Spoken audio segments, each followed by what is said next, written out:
Welcome back to the talk. As promised, here is Jevin Jensen. Welcome back to the show, Jevin. Great to be here. Thank you so much. So how does it feel to be the Whitfield County Board of Commissioners Chairman? That sounds so formal. Cool, isn't it? I'm loving it so far. It's been great. The other commissioners, we've got a couple of new commissioners on there with me, a couple that came over from before. They've been fantastic to work with. We've gotten a lot done. We've already had 3 meetings this year, and averaging 27, 28 items on the agenda. We've set our mission for the county. We've set a new set of goals, so we're really making a lot of progress, and they've been great to work with.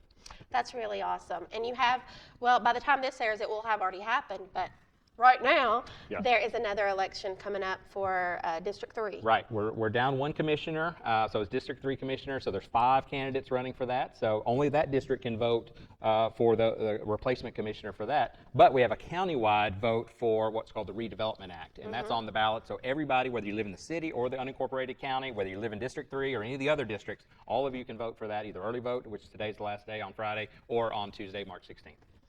That's going to be good. It's interesting. I'm curious to see who's going to come out on top there. Yep, 5 people, could be a runoff. That'll be another 30 days if we have a runoff, if no one gets 50%. That's the Georgia law, so we have to stick with that. Wow.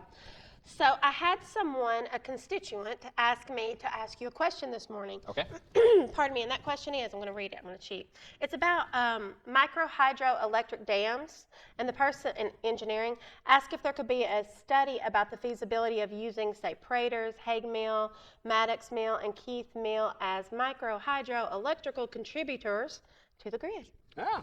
And I know you've heard that question before. I have had that question once before. It is something. Now, the city has Hague Mill. They own the city, so I can't really tell them what to do or do a study for that. And, of course, they own Dalton Utilities as well, the city of Dalton. So that's the power generator, of course, water and cable as well through Dalton Utilities. So that would have to be for them. Prater's Mill obviously used to be a mill up there. That's where it gets its name from the water and turning the corn mill up there. So that could be possible if it's enough to worth generating power from. But we are definitely not in the power utility business as far as the county. I definitely think that's the right path to look at renewable sources of energy. That's a big thing with all these electric cars coming online now. We're going to need more electrical power. And we have a solar company down at Carbondale Park. So that's one of our newest tenants. They're almost up and running. Well, no, they're already up and running. I'm sorry, we've got a German company that's about to go live. But the solar company is actually producing panels right now in our county. And so I think renewables need to be looked at, whether it's hydropower or solar power. Because we do have some land that won't perk, so that means you can't put sewers to it, or you'd have to extend public sewers, which would be very expensive. You can't put septic tanks there, and also a lot of it's not necessarily good dirt for farms and cows and things like that. So we've got some land, and with the Biden administration's focus on renewable power and reducing carbon footprint and things like that, I think there might be some grants out there. So I'm definitely open to looking at renewable power. We're also going to look at electric vehicles at some point in the county, and we've been replacing already all our lights with LED lights. I encourage all citizens to look at that in their homes as well. Oh, absolutely. We do that too at home. It's the way to go. Yep. So tell me this. What has been one of the most unexpected aspects of your job so far? Interesting question. Something you didn't see coming. There's a lot of committees, or boards, I should say, that were already in place. There wasn't anything that we formed necessarily. They're state boards, they're a lot of regional boards that make up like the 14 counties in North Georgia. So that, I was aware of some of them. I didn't know what they all did.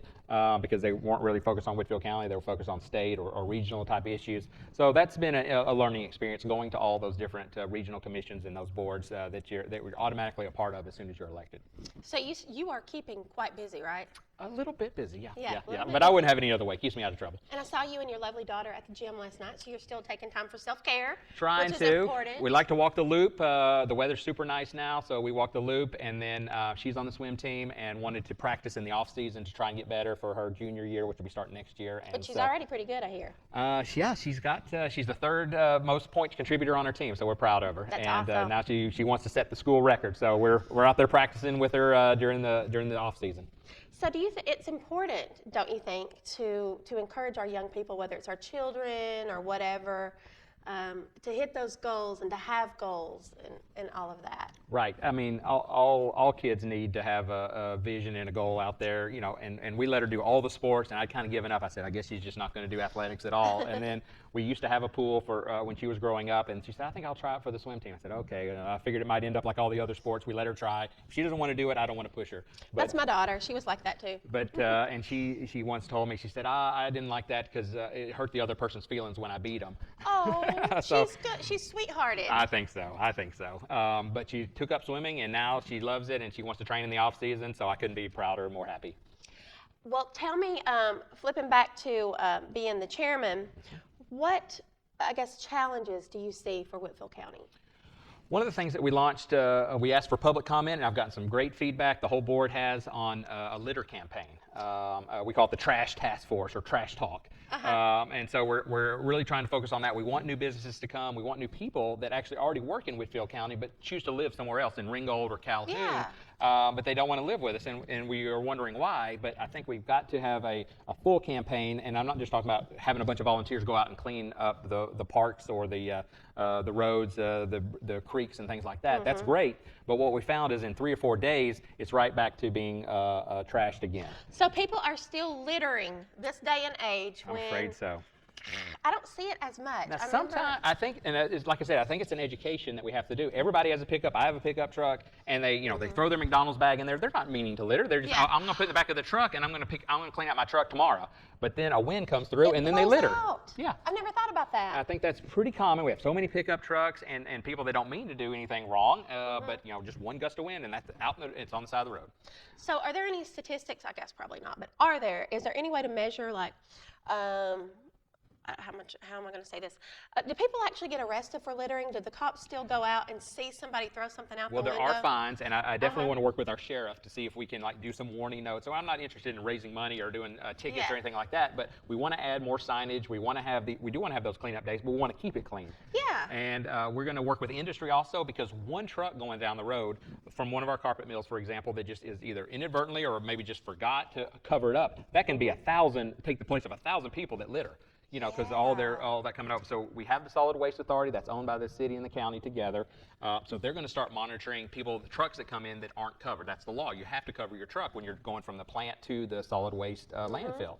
And so we want to give reminders. We want to send out letters to all the environmental folks at Shaw, Mohawk, Engineer Floors, everyone, and remind them, hey, we're not interested in raising your fees or fining you, but you've got to be covered when you come in there, because that can, like I said, 1,000 cars can litter, and one truck could do the damage of 1,000 cars. Yeah. If it just inadvertently goes down the road and just things are falling off everywhere. I think that there's about litter, we've come a long way. Like in the 80s, it wasn't uncommon to see people tossing their McDonald's bag or whatever out on the streets. And that stuff never biodegrades. It just stays there forever until somebody picks it up. But it seems like the generations coming, like my kids they haven't been litterers, because, it's like, we don't do that. It just takes a minute to take it in the house and throw it away. Right. So I think that we've come a long way as a people. Yes. But we still have a ways to go. We have a lot of and we're investing even in a piece of equipment. It's not very expensive, but it'll do the work of 10 people on a crew that are picking up litter. It's called a Mad Vac. Nice. And it will shred the garbage and put it in a bag, and one guy can be running it and one guy can be driving, and you can literally do the work of 10 people. So we're just going to buy one. Like I said, it wasn't a very expensive piece of equipment, but it really can help automate the picking up of litter. Neat. But I've just got to get to the root cause and make sure industry is doing their job, keeping the trucks covered, make sure that people know, don't even litter on accident. We want to make sure you're cognizant. Don't put anything in the back of your truck. Certainly don't throw it out on purpose and things like that. Yeah. So we're going to try and come up with a complete program with the schools and with the sheriff's office, and of course with our own public works to get the litter up from the community and hopefully keep it that way. That's great. I love that. They say that Canada's very clean. Yeah, a lot of countries that I've visited overseas are extremely clean, and we just want to attract people to come here and stay here. And if it's a clean exit when they get off, if they're driving around town, there's no graffiti and there's not trash on the side of the road, I think it'll be a lot better. Oh yeah.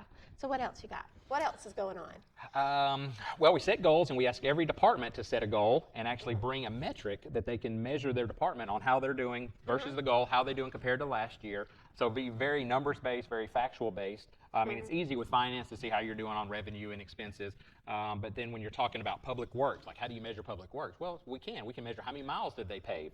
And the rec department, how many kids are in football? How many kids are in soccer? How did that compare to last year? Yeah. How can we grow it? How can we work with the city better with their rec departments and fields and things like that? So every department is bringing their goals, and we set the overall goals for them, and they're bringing their metrics to measure that. So trying to make the meetings a lot more informative, because most people don't know how many roads do we have in Whitfield County. Yeah. 711. I did not know. That's a lot How of many roads. roads are we planning on paving this year? 35. You know, do you have potholes? How can you report those and things like that? How can we get those fixed? We're going to repair 10 bridges. A lot of people are worried about bridges. They were built 30, 40, 50 years ago, and we want to make sure that they don't ever collapse. We don't have a problem. You read about that occasionally in the newspaper. Yes. So we want to make sure our infrastructure in Whitfield County is the best it can be and keep everybody safe. Well, Jevin, what I like is that you have an enthusiasm and you are always positive, and I think that's an asset to Whitfield County. I appreciate it. Well, it's a great community, and people, you know, my mom passed away this fall, and so many people reached out and were there for me, and the least I can do is be there for them, and so it's a joy to give back. Life can be beautiful. Yep. If we choose it. Make it happen. Well, Jevin, we will be talking to you again soon. Happy to come back. I want to. Absolutely. It'll be soon. And the rest of you, I'll be back in a minute.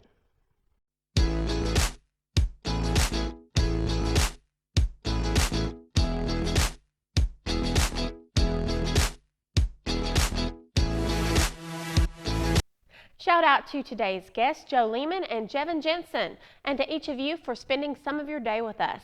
Before we go, I'd like to remind everyone that Keeslyn Roberts, a young lady from North Georgia, is still missing. This past January marked 1 year since she was last seen at the Flying J in Resaca. This is an open case, and her family is offering a $20,000 reward for information leading to her location. If you think you know something to help bring Keeslyn home or that could help locate her, please contact the Murray County Sheriff's Office at 706-695-4592 or the Gordon County Sheriff's Office at 706-629-1244. Tips can also be called in to Eric Roberts directly at 706-226-1244. Thanks again for watching. You can find previous episodes of this show at the Talk with Connie YouTube channel. While you're there, be sure to subscribe. See you next week.